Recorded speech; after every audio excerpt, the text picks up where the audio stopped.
നമസ്കാരം, ഇത് one India Malayalam.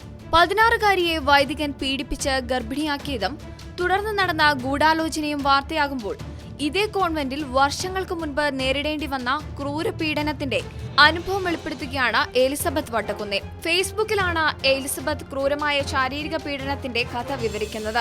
1999 Kottiyoor Neendunokki പള്ളിയോട് ചേർന്നുള്ള കോൺവെന്റിൽ എലിസബത്ത് കന്യാസ്ത്രീ പഠനത്തിനെത്തുന്നത്. പിന്നീടുണ്ടായത് ക്രൂരമായ ശാരീരിക പീഡനങ്ങളായിരുന്നു.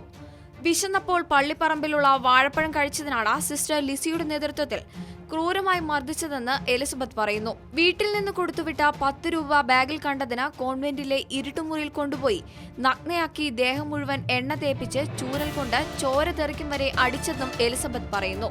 ക്രൂരമായ പീഡനം തുടർന്നപ്പോഴാണ് കന്യാസ്ത്രീ ആകേണ്ടെന്ന് തീരുമാനിച്ച മാതാപിതാക്കൾക്കൊപ്പം വീട്ടിലേക്ക് മടങ്ങിയതെന്നും എലിസബത്ത് പോസ്റ്റിൽ വ്യക്തമാക്കുന്നുണ്ട്. ക്രൂരയായിരുന്നു ആ കന്യാസ്ത്രീ.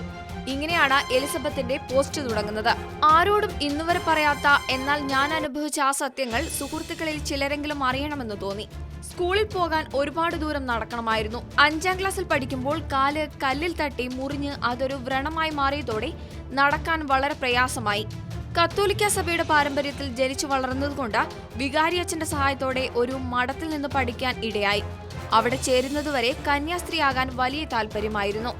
അങ്ങനെ കൊട്ടിയൂർ എന്ന സ്ഥലത്തുള്ള ഒരു മഠത്തിൽ ചേർന്നു. അവിടെ എല്ലാവർക്കും എന്നെ വലിയ കാര്യമായിരുന്നു. ഞങ്ങൾ 30 പെൺകുട്ടികളായിരുന്നു ഉണ്ടായിരുന്നത്. രാവിലെ 5 മണിക്ക് എഴുന്നേൽക്കണം, മുറ്റമടിക്കണം, ചെടികൾ നനയ്ക്കണം, പാചകം ചെയ്യാൻ കൂടണം. വലിയ പശുക്കളുണ്ട്, അവരെ കുളിപ്പിക്കാൻ കൂടണം, തൊഴുത്ത് വൃത്തിയാക്കണം. അവിടുത്തെ പള്ളിയിൽ അച്ഛന് ഭക്ഷണം കൊണ്ടുപോയി കൊടുക്കണം. അങ്ങനെ ഒരുപാട് പണികളും ഉണ്ടായിരുന്നു. ഭക്ഷണം വയറു നിറച്ചൊന്നും കിട്ടിയിരുന്നില്ല. കൊച്ചുമക്കളല്ലേ. കൂടെയുള്ള 2 കുട്ടികൾ അച്ഛന് ഭക്ഷണം കൊടുത്തു വരുന്ന വഴി ഒരു വാഴക്കുല പഴുത്തു നിൽക്കുന്നത് കണ്ടു. വിശന്ന അവർ പഴം ഇരിഞ്ഞു കഴിച്ചു. ജിനിയെന്നായിരുന്നു ആ കുട്ടിയുടെ പേര്. എങ്ങനെയോ ഇത് മഠത്തിലെറിഞ്ഞു. ഞങ്ങൾ എല്ലാവരെയും ഒരു മുറിയിൽ വിളിപ്പിച്ചു. സിസ്റ്റർ ലൂസി, ഞാൻ ആദ്യമായി അവരെ കണ്ടു. മഠത്തിൽ അകത്തായതുകൊണ്ട് കന്യാസ്ത്രീകൾ അണിയുന്ന യൂണിഫോമിലല്ല, ഒരു നൈറ്റിയായിരുന്നു വേഷം. ഷാംപൂ തേച്ച് പറപ്പിച്ച് അധികം നീളമില്ലാത്ത മുടി, ഇരുനിറം, മെലിഞ്ഞ ശരീരപ്രകൃതി. ഞങ്ങളോട് ഇന്ന് ചെയ്ത പാപത്തിന്റെ കണക്കെഴുതാൻ ആവശ്യപ്പെട്ടു. സത്യം എഴുതിയില്ലെങ്കിൽ കള്ളത്തരം അളക്കുന്നതിനുള്ള മെഷീൻ ഉണ്ടെന്ന് പറഞ്ഞ് പേടിപ്പിച്ചു. അന്നത്തെ കുഞ്ഞു പാപങ്ങൾ എല്ലാവരും എഴുതി. ഓരോരുത്തരും അവരവരുടെ പാപങ്ങൾക്കനുസരിച്ച് മുട്ടറ്റം വരുന്ന പാവാട, അടിവസ്ത്രം കാണത്തക്ക വിധം അരയോളം പൊക്കിപ്പിടിച്ച് എണ്ണ തേച്ച് മിനുക്കിയ ചൂരലുപയോഗിച്ച് അടിക്കാൻ തുടങ്ങി. എല്ലാവരും അലറിക്കരയുന്ന ശബ്ദം പുറത്തു കേൾക്കില്ല. മഠത്തിലെ അകത്ത മുറിയിൽ നിന്നും ഒരു ശബ്ദവും പുറത്തു കേൾക്കില്ല. ജിനിയെ അവർ മറ്റൊരു മുറിയിൽ കൂട്ടിക്കൊണ്ടുപോകുന്നത് കണ്ടു. കുറച്ചു കഴിഞ്ഞപ്പോൾ കരഞ്ഞു തളർന്ന ജിനി വന്നു. അടിയുടെ ചോരപ്പാടുകൾ കൊണ്ട് പൊട്ടിയ ശരീരത്തിൽ വസ്ത്രം തൊടുമ്പോൾ നീറിയിരുന്നു. വിശന്നപ്പോൾ അറിയാതെ ഒരു പഴമേ ഇരിഞ്ഞു തിന്നുള്ളൂ എന്ന് പറഞ്ഞ് അവൾ കരയുന്നത് ഇന്നലെ എന്നതുപോലെ മനസ്സിൽ തെളിയുന്നുണ്ട്.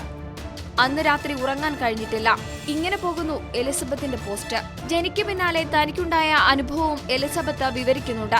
ഏതായാലും സോഷ്യൽ മീഡിയയിൽ എലിസബത്തിന്റെ പോസ്റ്റിന് വൻ സ്വീകാര്യതയാണ് ലഭിക്കുന്നത്. ഇതിനകം 12,000-ത്തിലധികം പേർ എലിസബത്തിന്റെ പോസ്റ്റ് ഷെയർ ചെയ്തു കഴിഞ്ഞു. ഈ വാർത്തയോട് നിങ്ങൾക്കും പ്രതികരിക്കാവുന്നതാണ് കമന്റിലൂടെ. കൂടുതൽ വാർത്തകൾക്കായി വൺ ഇന്ത്യ മലയാളം സബ്സ്ക്രൈബ് ചെയ്യുക.